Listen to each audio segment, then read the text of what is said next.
This week's Farm Basics is brought to you by satshot.com. Satellites aren't just for NASA anymore. Use the power of satellite imagery to create variable rate management zones in your fields. To reduce input costs and increase yields on your farm, go to satshot.com.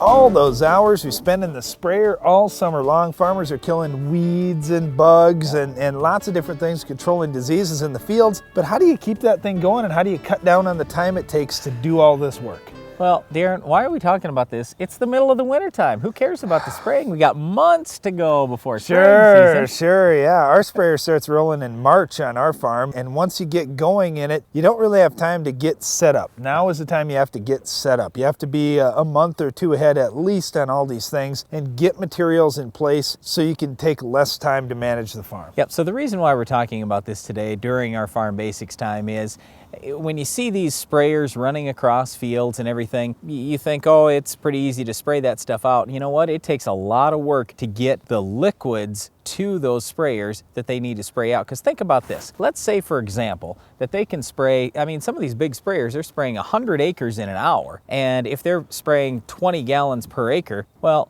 you've got an awful lot of gallons there. You got 2,000 gallons of stuff. Well, the spray tank will only hold 1,500 gallons maybe. So every, call it 45 minutes, you got to be refilling that thing. So somebody's got to bring water out to that guy all day long. If you were going to spray all day and you needed 2,000 gallons an hour, literally you could need 30,000 gallons of water in a day. Truckloads, that's like 8 semi-loads of water you got to get out there. It is an awful lot of water that you have to move, and so you got to think about those things. How are you going to tender it to the field, but also how are you going to fill up those tanks that you need in order to tender? And that's a really big thing on the farm. Yep, so what a lot of guys have done to speed up this process is they've gone to just a lot bigger hoses. So having bigger hoses and bigger fittings is one thing, but you also need a faster pump to push that water along. You don't want to just sit there with a garden hose running into your sprayer and go inside and have coffee for 4 hours while you're waiting for your tank to fill. That's what it used to be. When we were growing up, the sprayer would come back into the yard, they'd stick the hose in, and a few hours later... Maybe you'll do another spray tank tonight. Right, but now, like on our farm, for example, we've got a big water tank there, and there's a float on the tank. So in other words, whenever water gets pumped out of that tank, then it starts refilling. So when our guys drive back into the yard, they don't have to wait for as slow as our well is running or as slow as rural water would be. They can pump that water out of a tank that's already full and get that sprayer filled up fast. Literally in just a few minutes, they can fill a 1,500 gallon tank. And the good thing is it doesn't take much money to get set up to do this. A 1,500 gallon tank is going to cost you $400 or $500 if you buy a really nice one.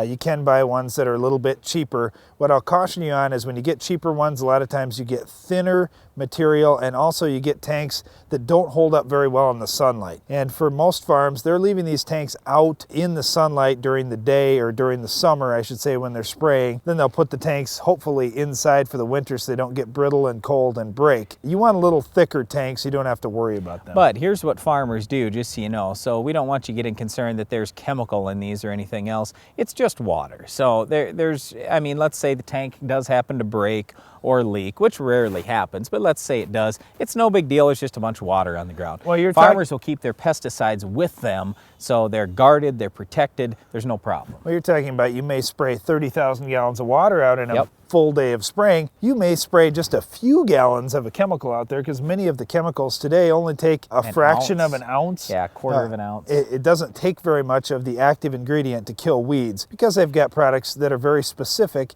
that only affect weeds. Well, once again, it's very important to keep sprayers rolling. Farmers have lots of work that they have to do every year, lots of spraying that has to be done. So they've got to have good water tanks, good pumps, lots of capacity so they can get all that spraying done in a relatively short period of time in order to maximize weed control and maximize yield. One of those weeds farmers may be fighting is our Weed of the Week. We'll show you how to get this one under control later in the show.